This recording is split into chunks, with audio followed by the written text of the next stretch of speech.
quero me gloriar,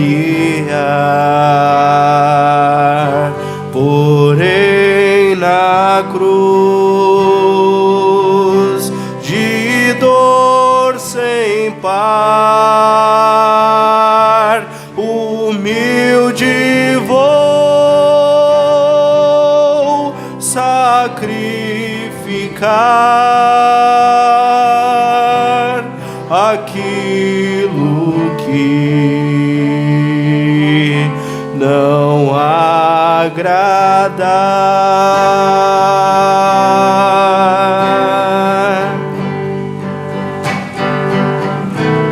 De sua fronte, de suas mãos, seus pés,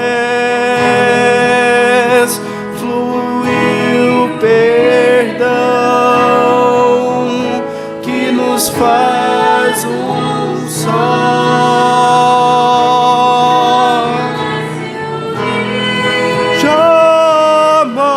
Jamais de amor, jamais se viu renúncia maior.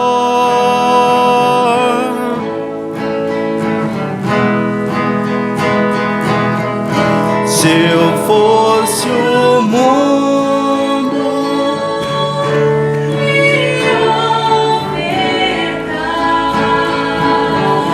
ele o iria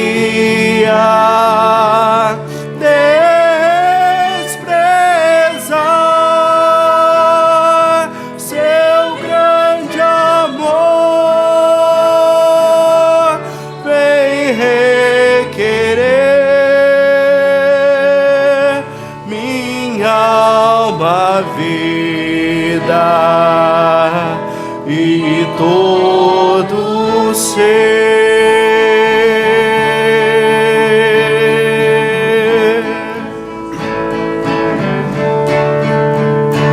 Meu ser.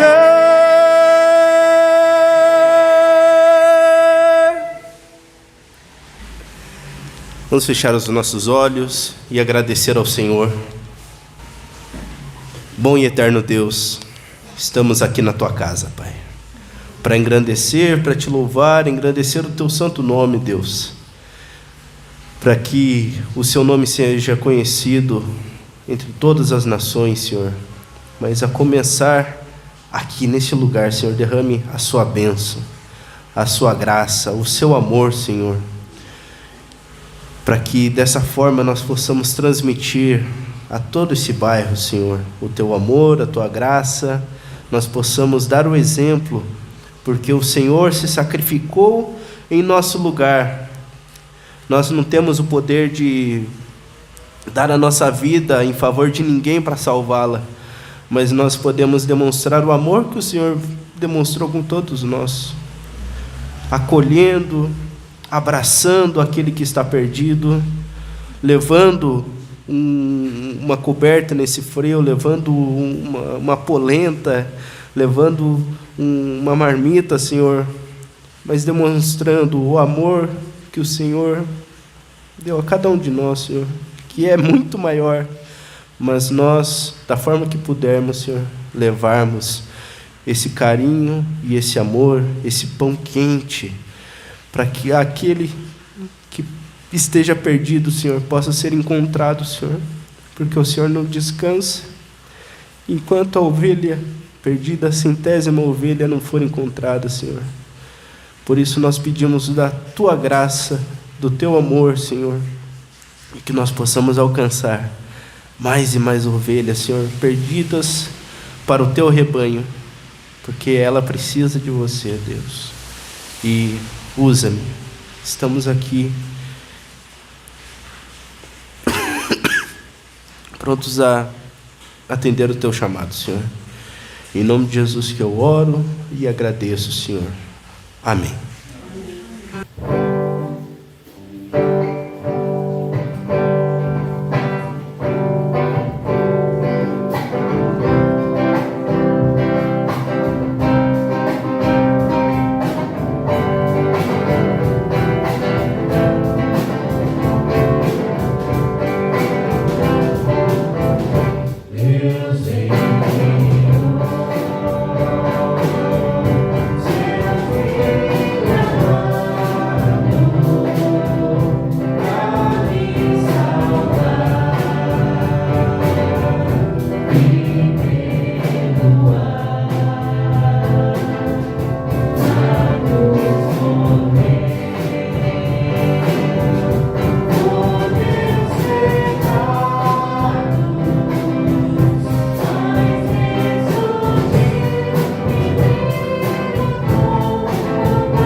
Às vezes nós temos muitas oportunidades de ver situações adversas, situações, pessoas sofrendo, pessoas que já estiveram aqui na igreja e que tiveram a sua vida arrancada, por vezes pelo álcool, por vezes por drogas, às vezes por outros vícios, jogos, prazeres. E a vida de quem está à frente do ministério, alguém que está se preparando para o ministério, alguém que vive o ministério mesmo de louvor, pregando, trazendo a palavra. Os irmãos também já tiveram algumas experiências, várias experiências, mas nós nos deparamos com um mundo horrível e horripilante, no qual as pessoas estão sujeitas a todo tipo de sofrimento, de todo tipo de dor e de angústia. E Deus nos manda estender a mão para o próximo. Hoje nós estivemos lá no Projeto Gênesis, no centro de Curitiba, com diversos olhares de socorro, com vários olhares de angústia, com vários olhares de pessoas que precisavam daquele alimento que foi providenciado. Histórias, pessoas importantíssimas para Deus, pessoas que precisam ser alcançadas pelo Evangelho, nutridas corporeamente, nutridas, encher o estômago é importante, mas encher também o coração, a mente, cada pedaço do seu corpo com Cristo. Fazer com que esse Evangelho seja conhecido por toda criatura. A Bíblia afirma que uma alma vale mais que o mundo todo. E nós sempre oramos aqui na igreja que o Senhor nos dê mais uma alma. Mais uma. Ovelha que está perdida, que volte para o aprisco do Senhor Jesus. E essas situações, elas nos provam, elas são aquele exercício. Vou falar o meu educação fisiquez. É aquele supino carregado que machuca, que destrói a musculatura, mas com a nutrição correta, ele vai crescer e ficar mais forte. E essas situações que nós temos na nossa vida, onde nós somos dilacerados, quando vemos o problema e a angústia do próximo, que nos machuca tanto, o Senhor nos nutre espiritualmente com a sua palavra, com a comunhão da sua igreja, e nos torna mais fortes, de corações quebrantados e contritos, mas que estão sendo fortalecidos pela palavra do Senhor.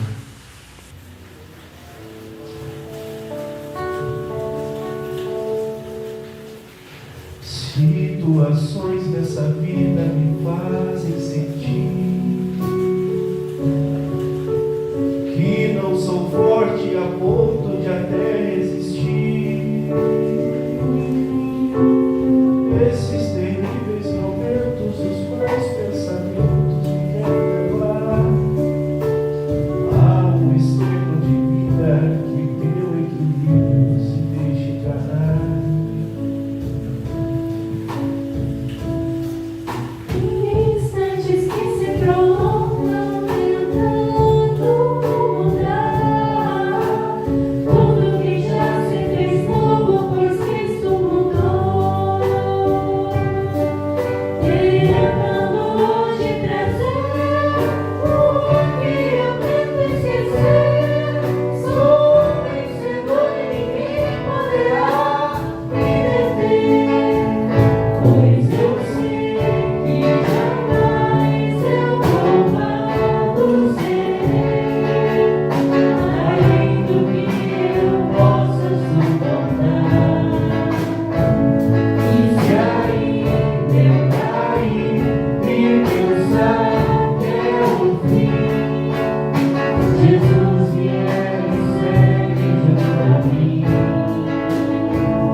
o pastor que venha ministrar a palavra, nós podemos nos assentar.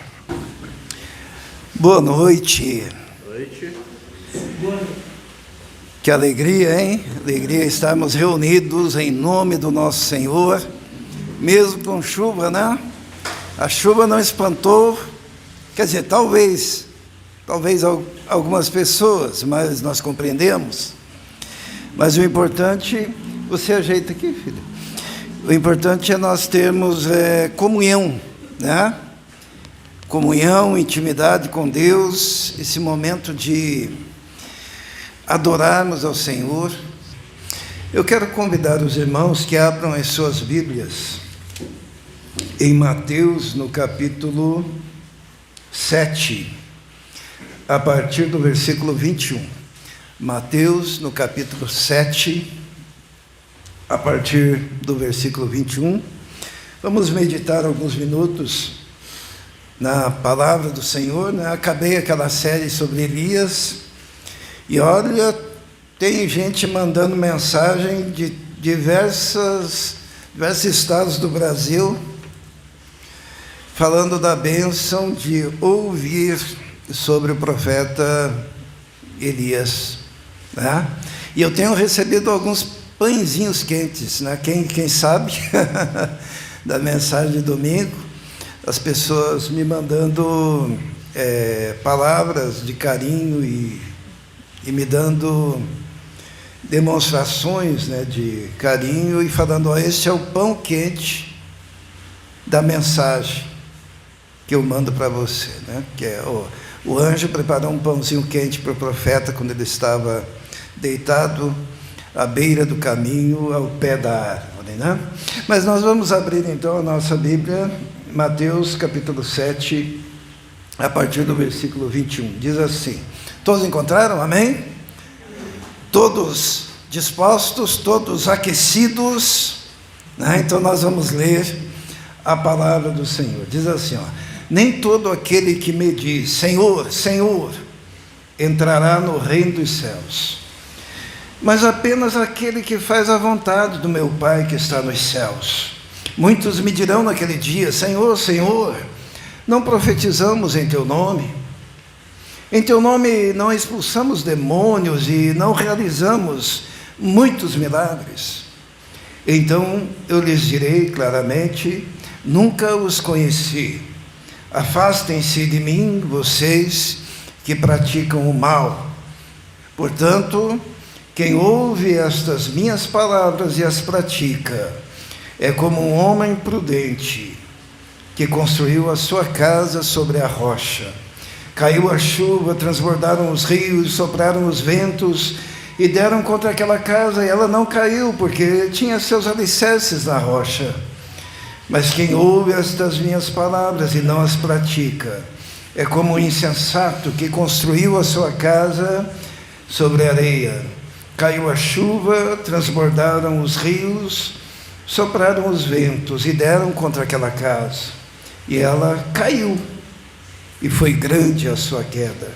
Quando Jesus acabou de dizer essas coisas, as multidões estavam maravilhadas com o seu ensino, porque ele ensinava como quem tem autoridade e não como os mestres da lei.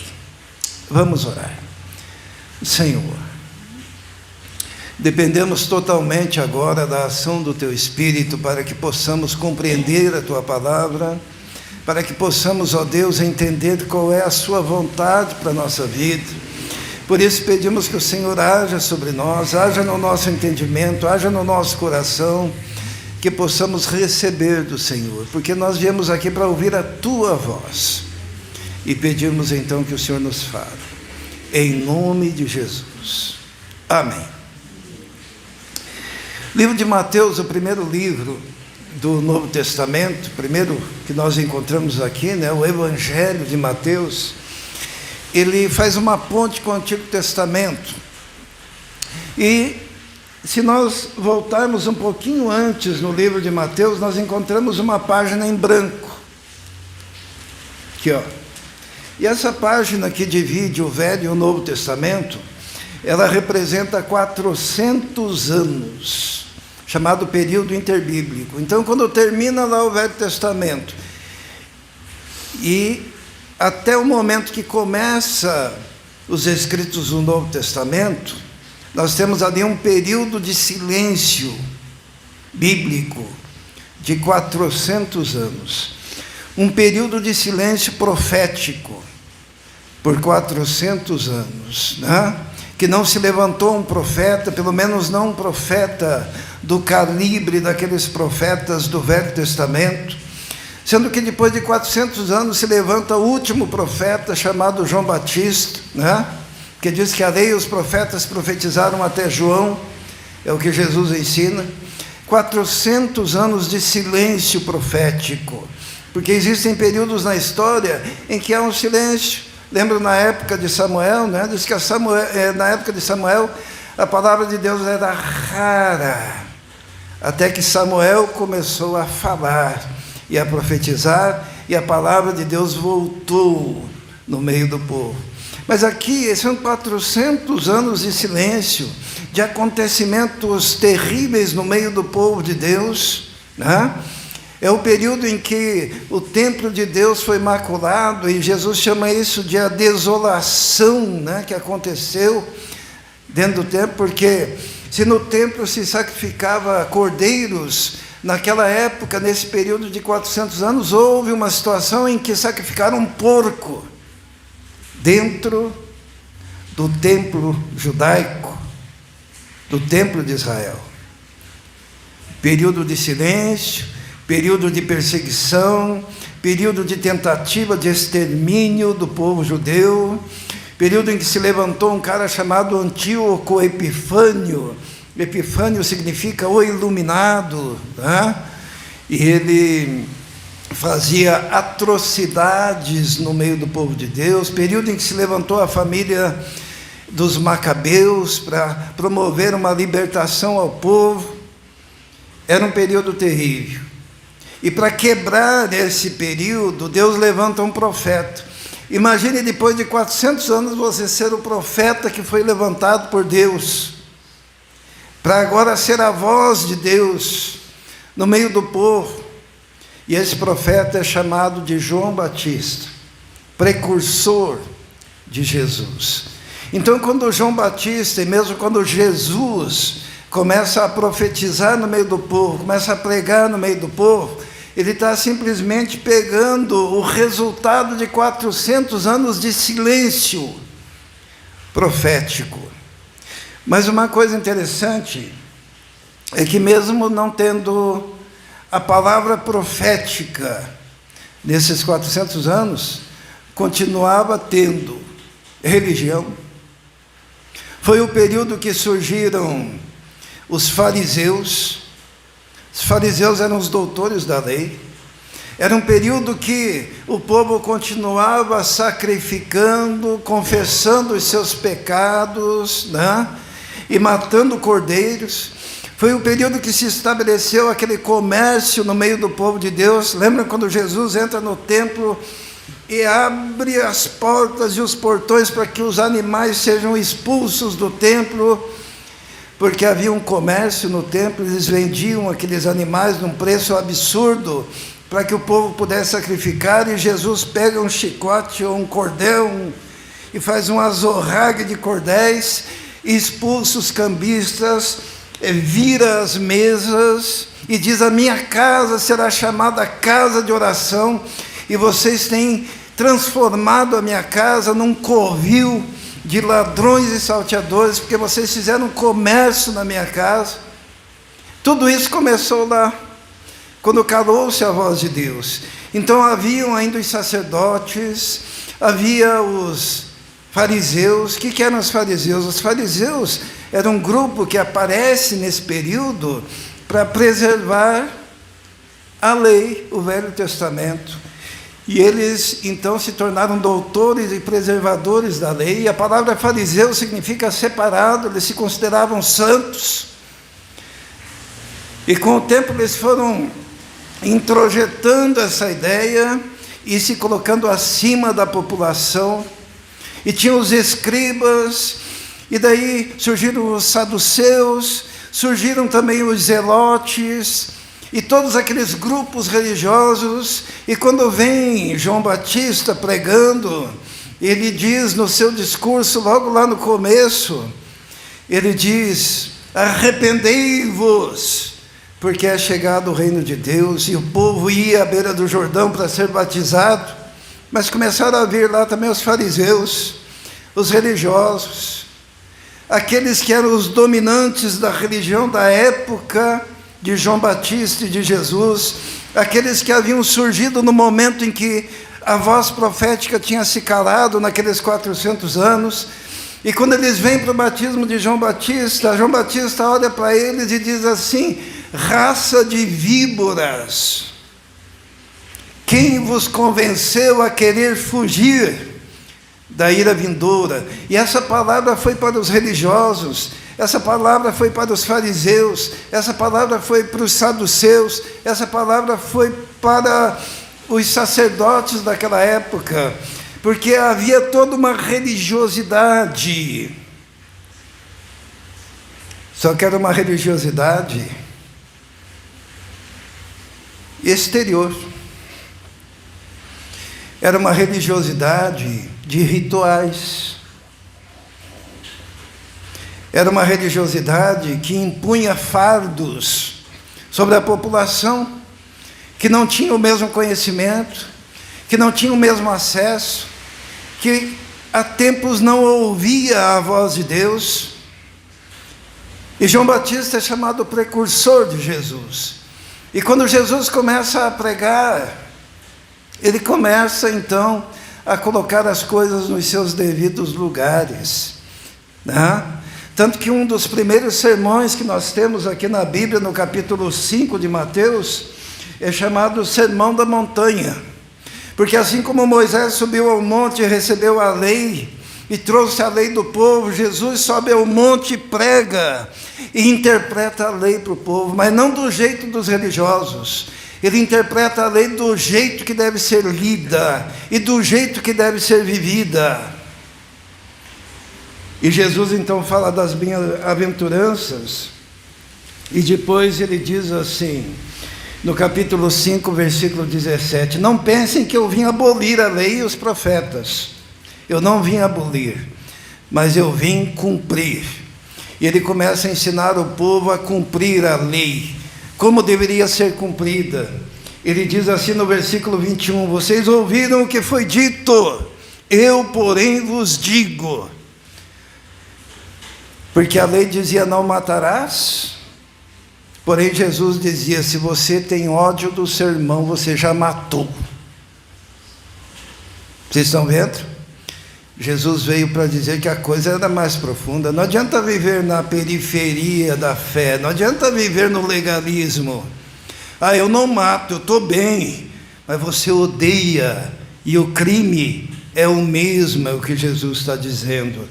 Depois ele diz assim, no versículo 27, vocês ouviram o que foi dito por Moisés lá no Monte Sinai, agora ele está no monte, pregando o sermão da montanha, e ele diz assim, vocês ouviram que foi dito, não adulterarás, eu porém vos digo que se vocês olharem para uma mulher com intenção impura, vocês já adulteraram no coração.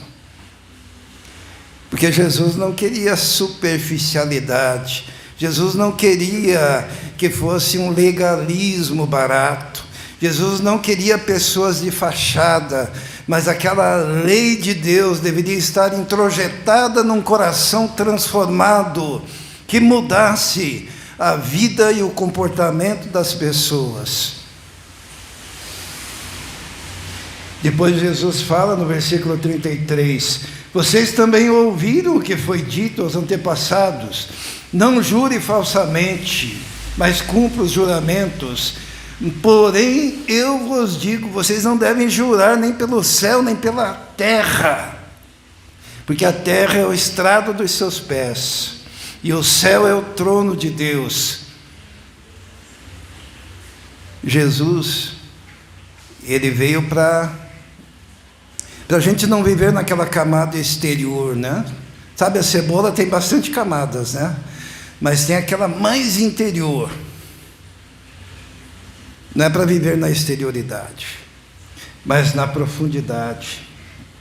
E Jesus dá um golpe de misericórdia em todos aqueles fariseus que surgiram no período interbíblico, quando ele diz assim, no capítulo 5, no versículo 20.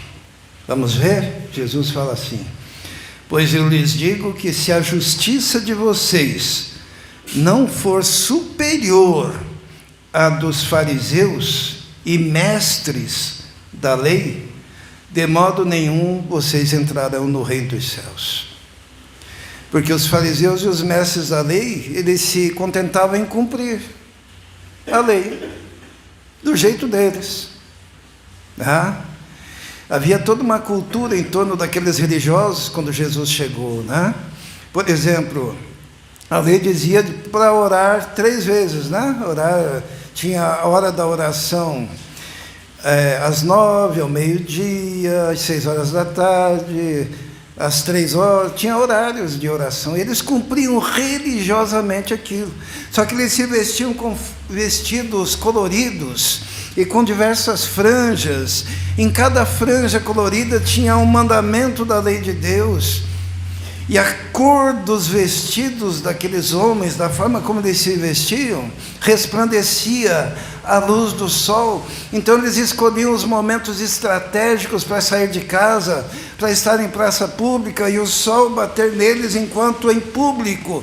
Eles levantavam as mãos para os céus e diziam: ó Deus, muito obrigado, Deus de Abraão, de Isaac, de Jacó, para serem vistos pelos homens.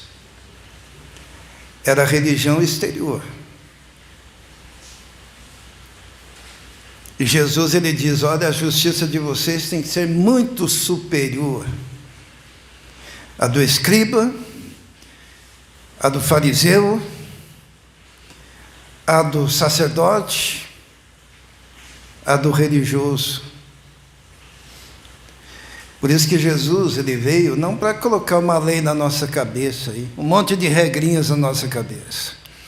Jesus veio para transformar o nosso coração, para que o nosso coração transformado fizesse com que a nossa vida e o nosso comportamento fosse diferente na sociedade, para que nós fôssemos a luz do mundo, para que nós fôssemos o sal da terra, para que nós fôssemos como uma cidade edificada sobre o monte, que pode ser vista de longe por causa da sua luz e do seu brilho, para ser exemplo. E Jesus prega o seu sermão, cumprido o sermão do monte, né? Ele fala sobre oração, ele fala sobre jejum, ele diz: quando você for orar, não faça espetáculo público. Ele diz: quando você for jejuar, não fique com cara de abatido, mas coloque perfume, arrume o cabelo, fique com cara de festa, para que as pessoas não percebam que você está jejuando, porque se as pessoas perceberem que você está jejuando, você já ganhou o que você queria ser visto, mas que eles nem saibam. Por isso que é muito difícil dizer assim: quem vai jejuar hoje? Né? Jesus disse: olha, não é nem para o outro saber. Entende? Para que não seja exterioridade. Mas quando Jesus vai terminar o sermão, sabe quando um pregador vai terminar o sermão, vai encerrar? A gente chama isso de peroração, ou conclusão, né, do sermão. E deve ser algo impactante, deve ser algo grandioso, para que as pessoas se lembrem quando forem embora. E Jesus, quando vai terminar o seu sermão, é o texto que nós lemos, ele faz 2 perorações. No versículo 21 do capítulo 7, ele diz assim: entendam então, depois dele falar tudo isso, ele diz assim: nem todo aquele que diz Senhor, Senhor, entrará no reino dos céus, mas apenas aquele que faz a vontade de meu Pai que está nos céus. É assim que ele termina o sermão. Ele coloca o padrão muito alto e diz: viver comigo, obedecer ao Pai, não é só uma questão de palavras, Tá? E ele diz assim: olha, muitos me dirão naquele dia: Senhor, Senhor, profetizamos em teu nome, em teu nome expulsamos demônios, em teu nome realizamos muitos milagres. E eu lhes direi claramente: nunca os conheci. Por que Jesus está falando isso? São 400 anos da sedimentação, da construção de uma religiosidade vazia. Foram 400 anos da construção de uma religiosidade muito bem estruturada, com escribas, com fariseus, com saduceus, com zelotes, com um templo bonito, mas sem sentido. Tanto que quem queria matar Jesus continuamente eram justamente os religiosos oriundos desse período. E Jesus disse: olha, nem todo que diz Senhor, Senhor vai entrar no reino, mas é apenas aquele que faz a vontade do meu Pai que está nos céus. Sabe, nós podemos trazer para os nossos dias também. A gente não pode se iludir, achando que vivemos num dia em que a palavra de Deus, que a profecia de Deus, que a mensagem de Deus pode ser encontrada em tudo quanto é canto, aí na internet, no rádio, na televisão, e tem mensagem. Naqueles 400 anos tinha o período de florescência da religiosidade judaica, no retorno do cativeiro, e desses 400 anos de apostasia.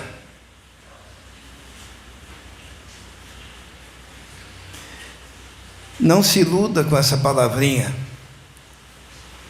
Senhor, Senhor, se ela não estiver acompanhada de uma vida radicalmente transformada pelo Evangelho. Eu falei, Jesus está fazendo a conclusão do seu discurso, né?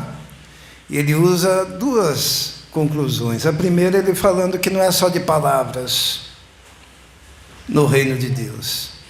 E daí ele usa uma ilustração que é a mais linda, que é essa história que está no versículo 24. Vamos ler.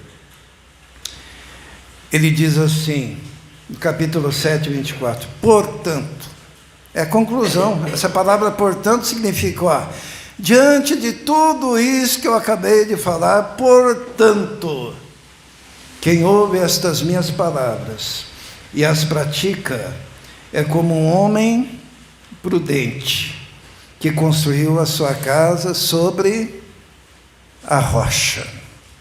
Caiu a chuva, transbordaram os rios, sopraram os ventos e deram contra aquela casa, e ela não caiu porque tinha os seus alicerces na rocha. Mas quem ouve estas minhas palavras, o que ele havia acabado de pregar, e não as pratica, é como o homem insensato que construiu a sua casa sobre a areia. Caiu a chuva, transbordaram os rios, sopraram os ventos e deram contra aquela casa, e ela caiu, e foi grande a sua queda. Jesus está dizendo, olha, não é só ouvir também. Quem ouve e pratica tudo aquilo que ele disse. A justiça superior à justiça dos religiosos. Comportamento de amor igual ao de Jesus. Quem ouve e pratica. E ele conta então essa parábola que é muito interessante. Essa parábola que é muito conhecida, né? A Bia de vez em quando até canta, né? Como é que é? Na frouxarei o nécio construiu. Essa palavra nécio está nas versões mais antigas, né? Mas isso indica que nós somos meio antigos, né? Nós temos... né? Aqui fala o insensato, que não tem bom senso, nécio, né? Diz assim, olha, Quem ouve as minhas palavras e as pratica é como homem prudente, que edifica sua casa sobre a rocha. Mas quem ouve essas minhas palavras e não pratica é como o nécio, é como o insensato, que construiu a sua casa sobre a areia. Então nós temos aqui Jesus concluindo o seu discurso e trazendo 3 ideias interessantes. A primeira ideia é o construtor. Né? Como é que é esse construtor? Tem o construtor insensato e tem o construtor que é prudente, que é sábio. E esses construtores somos nós. Nós podemos construir a nossa casa, a nossa vida, o nosso destino nesse mundo, em relação ao próximo também, como sábios ou como insensatos. E a característica desse insensato é que ele era superficial, né? Enquanto o sábio encontrou o melhor lugar para construir a sua casa, o insensato, ele queria superficialidade, ele queria rapidez, né? Ele queria algo que fosse mais fácil, ele queria algo que, de repente, pudesse ser visto mais rapidamente, porque assim, ele escolheu a areia.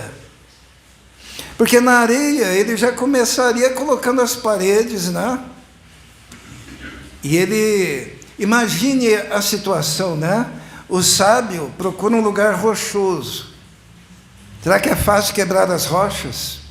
Que tem que quebrar as rochas, afundar ao máximo possível. Ele ia ter que ir, né, com ferramentas rústicas daquela época, e mesmo hoje em dia quebrar uma rocha, às vezes é até com dinamite, com alguma coisa, porque era complicado e demorado, e leva tempo. E as mãos ficam cheias de calo e o corpo é colocado no limite das condições para fazer uma fundação na rocha. Fazer fundação na rocha é trabalho duro. Eu não sei se alguém aqui já fez trabalho de pedreiro, né? Quando tem que fazer aquelas sapatas, né? E quando é ainda no chão, assim, de terra, mas imagine na rocha. E daí, vamos imaginar os dois construindo, né? Um na fofa areia e outro na rocha. E aquele que constrói na fofa areia, zoando, usando um termo nosso, né? Aquele que está lá se matando para quebrar a rocha, para estabelecer um lugar de profundidade na rocha, para construir os fundamentos. Por isso que fala do sábio e do insensato. O insensato, ele quer as coisas rápidas. E enquanto o sábio está destruindo a rocha e fazendo um buraco na rocha para colocar lá seus fundamentos, para daí no momento certo começar as paredes, o insensato já está erguendo as paredes, já está passando betume, já está pintando, está ficando bonito. E ele está olhando, mas é um idiota aquele ali, né? Ainda está se matando para quebrar a rocha. E às vezes a vida da gente, às vezes não sempre é assim.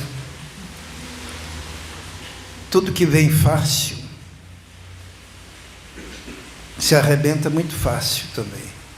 Igreja, né? Eu e Israel participamos aí de um seminário de crescimento de igreja, e algumas coisas eles disseram para nós, né? Eles disseram assim: bom, se livre de quem dá trabalho. É mais fácil, né? Imagina uma igreja, você procurar só os melhores, né?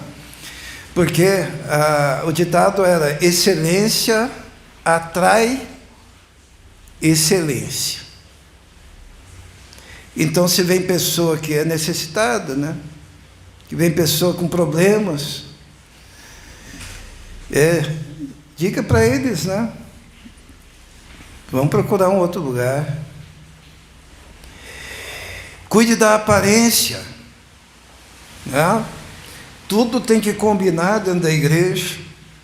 Busque os membros no estacionamento com um guarda-sol ou com um guarda-chuva, com o logo da igreja, e tenha funcionários que vão até lá no carro e tragam, e que a pessoa ao entrar veja coisas bonitas na porta, na entrada, na decoração, pintura neutra, porque tem gente que não gosta do vermelho, então não pinte de vermelho, mas tem gente que não gosta de amarelo, então não pinte de amarelo, para agradar. E nessa palestra, em um ano,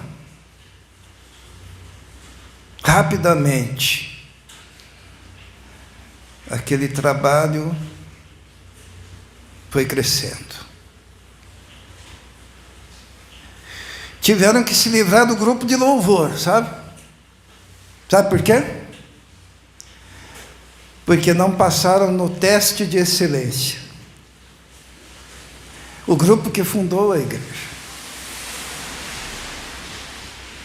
Tiveram que se livrar dos questionadores. O crescimento foi rápido.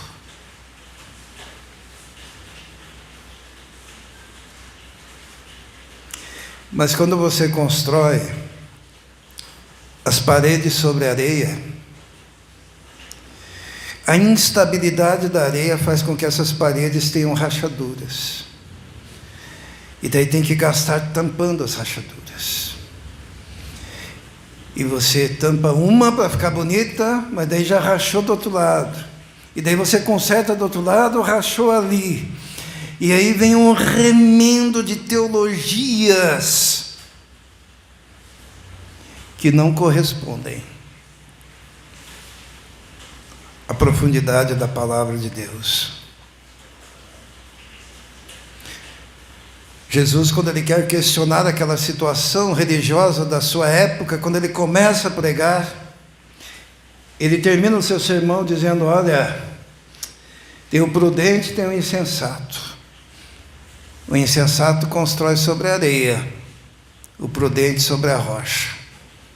E o solo que o prudente encontra é mais difícil de trabalhar,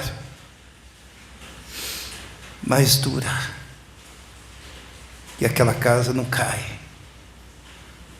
E o insensato, ele zomba daquele que tem tanto trabalho para construir algo que dure. E no caso de vidas, que dure para a eternidade.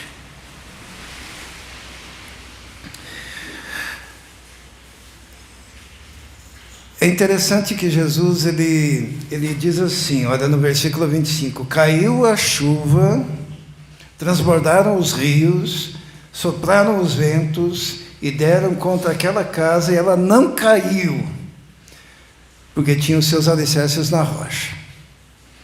Depois ele diz no versículo 27, mesma coisa, caiu a chuva, transbordaram os rios, sopraram os ventos e deram contra aquela casa, e ela caiu, e foi grande a sua queda. É interessante que os problemas que vieram tanto para aqueles da casa feita na rocha, quanto para aqueles na casa feita na areia, foram os mesmos, né? E aqui tem 3 tipos de problemas que todos enfrentam.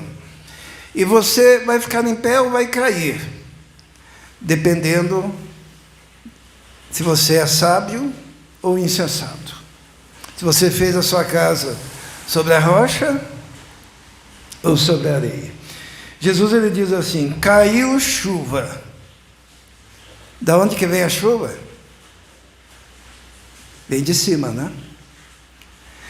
Deus manda dos céus provações. Nós só somos edificados por causa das provações, das lutas, das batalhas. E muitas batalhas não é o diabo que mandou, não. Foi Deus quem permitiu. Nós encontramos Jó, por exemplo, que Deus permitiu. Existem lutas que são lutas, são provações, e Jesus fala: bem-aventurados sois o passardes por muitas provações, porque a provação é que nos dá a capacidade do fortalecimento.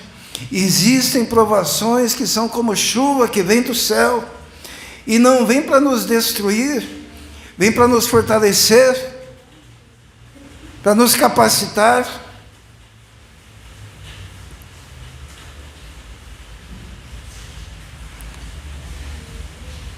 Só que tem uma coisa: tem gente que sequer identifica que certas coisas na sua vida Deus permitiu para saber se você o ama, para saber se você segue em frente, mesmo sendo tentado a desviar-se, mas você é firme por causa da sua percepção da presença e da graça de Deus. Vieram as chuvas, o que veio mais? Transbordaram os rios. Os rios representam as coisas aqui da terra. Existem provações que são aqui da terra. A gente passa por lutas aqui na terra. Nós somos sujeitos a enfermidades, nós somos sujeitos ao desemprego, nós somos sujeitos às batalhas naturais dessa época. Nós vivemos num país que tem as suas leis, muitas vezes são leis injustas, são coisas da terra, que também vêm sobre nós. E nós vamos saber lidar tanto com as coisas que vêm do céu, quanto as que vêm da terra, na medida da nossa relação com Deus. Mas também Jesus diz assim: e sopraram os ventos. Existe uma simbologia nos ventos. A palavra vento é pneuma no grego e ruá no hebraico, e muitas vezes representa a ação dos espíritos malignos, a ação do tentador. Até tem um cântico, né, que fala: o tentador com garras de horror, né?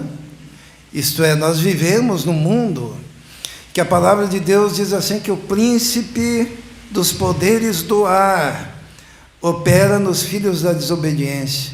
A Bíblia diz que ele é o tentador, a Bíblia diz que ele é o adversário.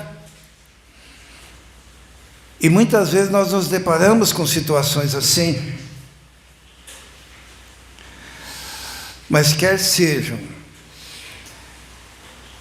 as provações que vêm do céu, quer sejam as provações naturais deste mundo, quer sejam as provações e tentações provocadas pela ação do nosso inimigo, inimigo das nossas almas. Se a tua casa for edificada sobre a rocha, ela vai ficar firme diante de qualquer adversidade. Porém, que se a sua casa for edificada sobre areia, sem fundamento, você não aguenta nada. Sejam as provações dessa vida, sejam as provações permitidas por Deus, sejam aquelas da ação do inimigo, você não permanece em pé. Por isso que tem muita gente desnorteada, desesperada, porque mesmo falando Senhor, Senhor, mesmo tendo uma forma de se expressar que a gente percebe que é uma forma religiosa, mas não vive na profundidade da fé. Hoje o Senhor nos chama para nós assumirmos um compromisso com Ele, mas um compromisso de vivermos uma vida transformada. E a vida transformada é aquela que consegue olhar as multidões sofrendo, como aconteceu com Jesus. A Bíblia diz que Jesus olhava as multidões e o seu coração era quebrantado, ele ficava com o coração entristecido e ele chorava ao ver o sofrimento humano. Uma vez ele chora olhando para Jerusalém e diz: Jerusalém, Jerusalém, quantas vezes eu quis te colocar nas minhas asas como uma galinha faz com os seus pintinhos e proteger, porém tu não quiseste.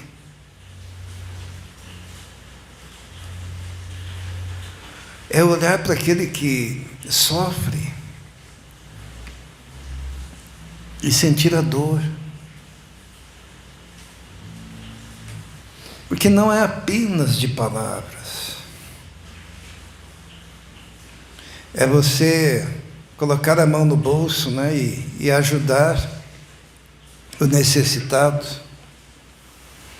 Jesus, ele também fala uma vez, quando ele se refere à vinda do Filho do Homem, que é ele mesmo, a volta de Jesus, ou o nosso encontro com ele, ele diz assim, que muitos chegarão na presença de Deus e receberão uma palavra pesada, receberão essa palavra assim: apartai-vos de mim, malditos, para o fogo eterno, preparado para o diabo e seus anjos. E daí Jesus, ele explica por quê. Ele diz assim: porque eu tive fome e não me deste de comer. Eu tive sede, não me deste de beber. Eu estava nu e não me vestistes. Eu estava preso, doente e não me visitastes. Então aquelas pessoas perguntarão para o Senhor: mas quando que nós fizemos isso? Quando foi que nós vimos o Senhor nu e não demos a roupa? Quando nós vimos o Senhor com sede e não demos água? Quando nós vimos o Senhor com fome e não demos comida? Quando foi que nós não fomos visitá-lo, estando o Senhor preso ou doente? E Jesus responde: todas as vezes que deixastes de fazer a um destes pequeninos, a mim você deixou de fazer.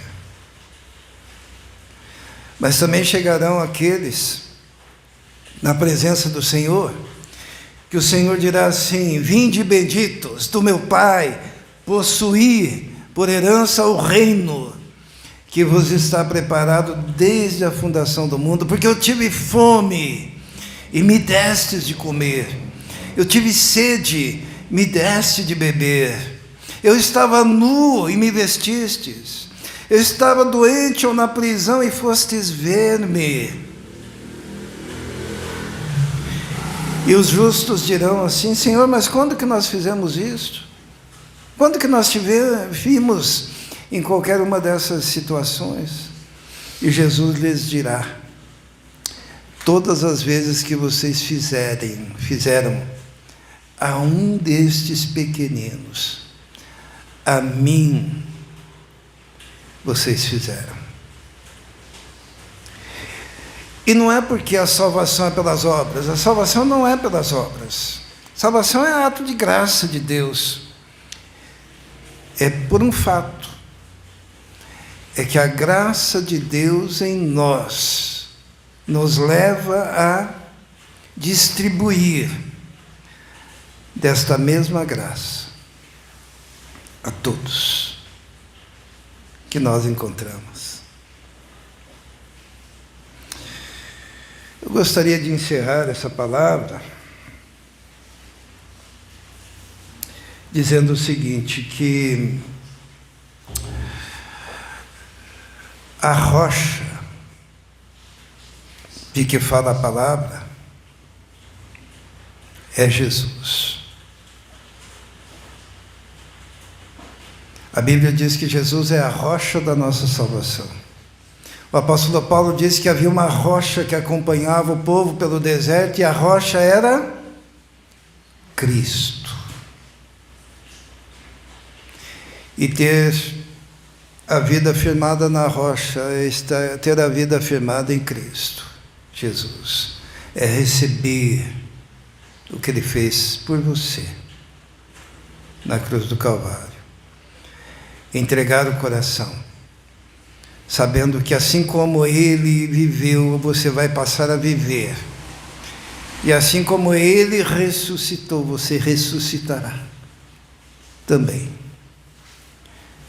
No último dia, construa a sua vida sobre a rocha. Feche seus olhos.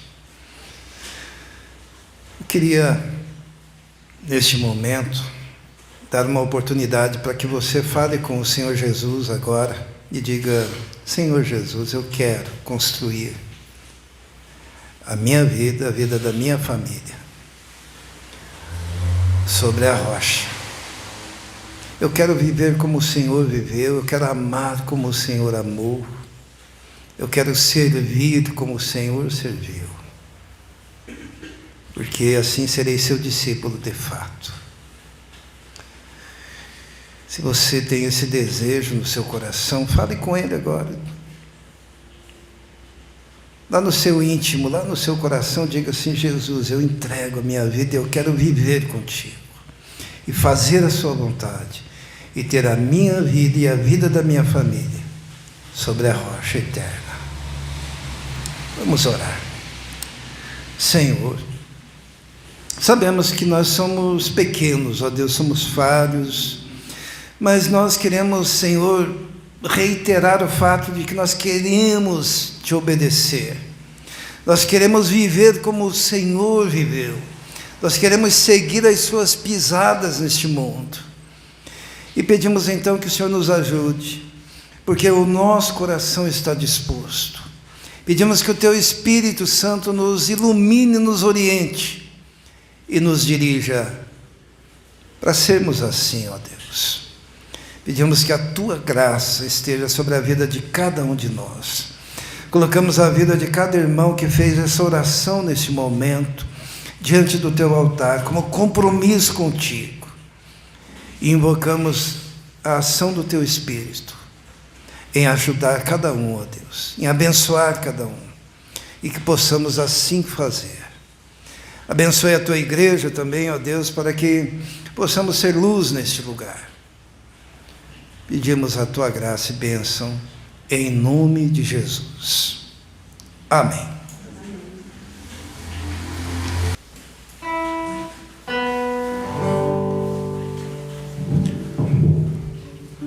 Quem veio preparado para a entrega de dízimos e ofertas poderá fazer no gasofilácio agora, que é à direita dos irmãos.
O chamado que um dia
Vamos nos colocar em pé, vamos orar ao Senhor. Santo e eterno Deus, queremos colocar diante do Senhor todos esses pedidos de oração, tantas pessoas, ó Deus. Temos aqueles 80 moradores de rua, são a mais inclusive, Senhor, mas que cada um deles é precioso para o Senhor. Então pedimos que o Senhor esteja agindo e abençoando aquela vida, que eles possam encontrar uma solução, um caminho, ó Deus, para sair dessa condição, e nós sabemos que é através do Senhor, de um compromisso contigo. Pedimos pelo rapaz que está na UTI, abençoe, que ele possa, Senhor, ter ainda a oportunidade de se recuperar e de se firmar contigo. Pedimos a tua graça, pedimos pela vida da Eduardo, ó Deus, abençoa profundamente, trabalhe no mais íntimo do coração dela, Senhor, que qualquer resquício de lembranças amargas, que o bálsamo do teu Santo Espírito esteja agindo naquela vida, naquela alma, naquele coração.